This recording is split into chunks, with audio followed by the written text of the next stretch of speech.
Good morning বন্ধুরা, back to my channel মানসী ব্লগে সবাইকে স্বাগত থাকলো। তো তোমরা সবাই কেমন আছো? নিশ্চয়ই ভালো আছো।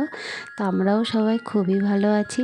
তো আজকের ব্লগটা চলো, আজ আমি সকালে 6টা থেকে উঠে সংসারে কি কি কাজ করলাম সেটা তোমাদের সাথে শেয়ার করছি। আমাদের এই বাড়ির যে পর্দাগুলো করেছে, গেটের পর্দাগুলো, আসলে আমার হাজব্যান্ড যখন নিয়ে এসেছিলো কিনে, তখন কি বলো তো, ও না খেয়াল করেনি ওই পর্দার যে ফিতেগুলো থাকে যেটা টাইট করে বেঁধে দেওয়ার মতো, ওইটা ওখানে লাগায়নি। তো ও বললে হয়তো সেখানে লাগিয়ে দিত। গোল্ডেন কালারের মোটা সুতোর মতো আমার কাছে ছিল, তো ওইটা দিয়ে বেঁধে দিয়েছি। তা যাওয়া আসা করে যাতে পর্দাটা একটা সাইড করে থাকলে ভালো হয়, তো ওই জন্য বেঁধে দেওয়া।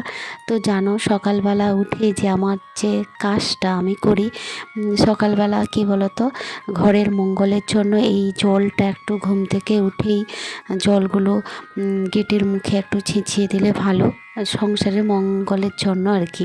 আগের দিন রাত্রে কি করেছিলাম, ছোলা, বাদাম, খেজুর এগুলো জলে ভিজিয়ে দিয়েছিলাম সকালবেলা উঠে, বাবুকে যাতে দুটো দিতে পারি আর বাড়ির সবাই দুটো দুটো করে যেন খায়, ওই জন্য ভিজিয়ে দিয়েছিলাম। তো আমি দুটো মুখে দিয়ে আর বাবুকে কি করলাম, দুধ গরম আর চকোস তাকে দিয়ে দিলাম খাওয়ার জন্য। তো বাবুর জন্য এটা দিয়ে দিলাম আর আমরা সবাই বাড়ির সবাই চা খেয়ে নিয়েছি। তো চা খাওয়ার পরে তো জানো, চা না খেলে না কাজের মধ্যে এনার্জি আসে না। সোজা বেডরুমে চলে এলাম, কেন ও ঘুম থেকে উঠে পড়েছে আমার বাবু। তো ওই জন্য বেডরুমটা আগে পরিষ্কার করে নিচ্ছি। আসলে কি বলো তো, এক সপ্তাহ অন্তর এগুলো পরিষ্কার না করলে না কেমন ধুলো বসে যায়। ওই জন্য আগে প্রথমে কি করলাম, আমি বললাম না আগে এটা মোছামুছিটা করে দিই। বেডটা পরিষ্কার করে দিলে আর শোকেসগুলো, ড্রেসিং টেবিল এগুলো একটু পরিষ্কার করে দিই। ড্রেসিং টেবিলটা কিছুদিন আগে পরিষ্কার করেছিলাম, তো এতটা জিনিসপত্র টেনে পরিষ্কার না করলেও চলবে, ওই জন্য হালকার উপরে একটু পরিষ্কার করে দিলাম। আচ্ছা দাদা, দিদিভাই সবাইকে বলছি, তোমরা তো সবাই কমেন্ট করতে, এখন কেন কমেন্ট করো না? আমার ভিডিও কি তোমাদের ভালো লাগছে না? তো প্লিজ কমেন্ট করো, লাইক করো আর শেয়ার করো। আমিও খুশি হব তোমাদের কমেন্টটা দেখলে না, আমার মনটা সত্যি খুব ভালো হয়ে যায়, ভালো নিজের ভালোও লাগে যে হ্যাঁ আমার দিদিভাইরা কমেন্ট করছে। তো প্লিজ কমেন্ট করো। যদি কোনো ভুল হয়ে থাকে তো তোমরা বলো আমাকে যে আমার এই কোনটা ভুল হচ্ছে না হচ্ছে। তো ওই জন্য বলা যে একটা কমেন্ট করো।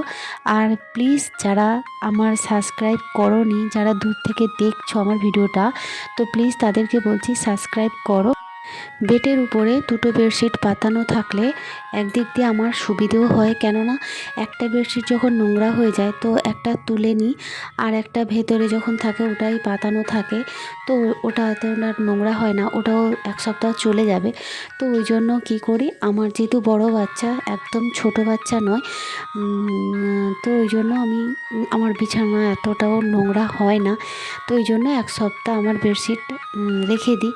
এই বেডশিটটা না সত্যি আমার খুবই ভালো লাগে, জানো, সাদার উপরে ফুলের উপর ছক আছে, ও বালিশের কভারই কিন্তু ছিল, আর ভেতর নিচের পাতানো ছিল, তো ওই জন্য আর কভারটা পরাইনি। তো একটা বালিশ আর একটা বেডরুমে ছিল, ওটা নিয়ে চলে এসছে বাবু, তো ওটা নিয়ে মাথায় দিয়েছিল, তো ওটাই আছে।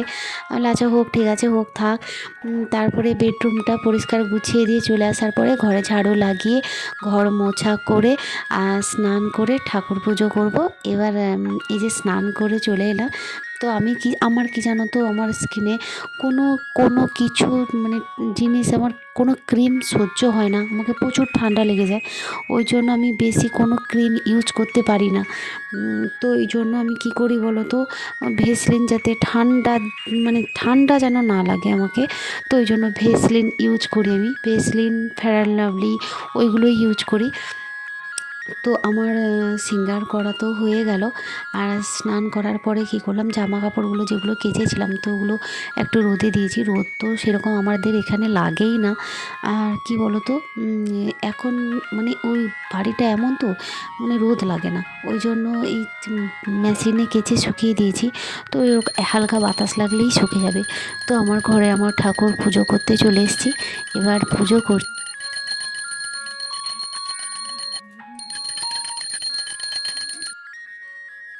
তো দুপুরে রান্নার কাজে বসে গেছি। তো পালং শাকের তরকারি হবে।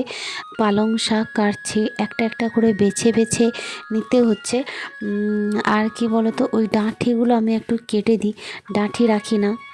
পালং শাক, আমি পালং শাকটা কী দিয়ে রান্না করবো জানো বন্ধুরা? তোমরা কে কেমন রান্না করো আমাকে প্লিজ কমেন্ট করে বলো। তো আমি রান্না করি ডাল দিয়ে, পালং শাক ডাল দিয়ে রান্না করি। আমার ডাল দিয়ে পালং শাকটা খুবই খেতে ভালো লাগে, ওই জন্য ওটাই করি। তো তোমরা কে কেমন কী দিয়ে রান্না করো তো ওটা আমাকে বলো প্লিজ, আমিও দেখে কিছুটা শিখতে যদি পারি। পালং শাকে না আলু বেগুন ছোট ছোট করে আমি কেটে নিই, দিয়ে এইভাবেই পালং শাকটা রান্না করি। তোমরা কমেন্ট করো আর সাবস্ক্রাইব করো, আর তোমাদের যদি ভিডিওটা ভালো লেগে থাকে তাহলে লাইক করো।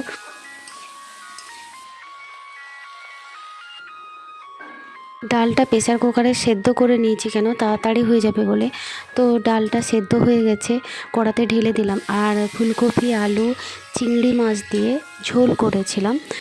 খাওয়া দাওয়া কমপ্লিট করে এবার গ্যাস টেবিল পরিষ্কার করে বাসনগুলো ধুয়ে পরিষ্কার করে রেখে দিচ্ছি। তো আর কি বলো তো বন্ধুরা, আমি দুদিন আগে গাঁদা ফুলের চারা নিয়ে এসেছি। তো ওইগুলো লাগাবো বলে আর লাগানোর সময় হয়নি, এই আজকেই লাগিয়েছি বিকেলবেলা টপে। তো দেখো তোমরা সবাই কেমন, আমার বেলকনিতে রেখেছি। যদি ভিডিওটা ভালো লেগে থাকে তাহলে একটা লাইক করো, শেয়ার করো, কমেন্ট করো প্লিজ প্লিজ প্লিজ। আর তোমরা সবাই ভালো থাকো, ভগবানের কাছে প্রার্থনা করি।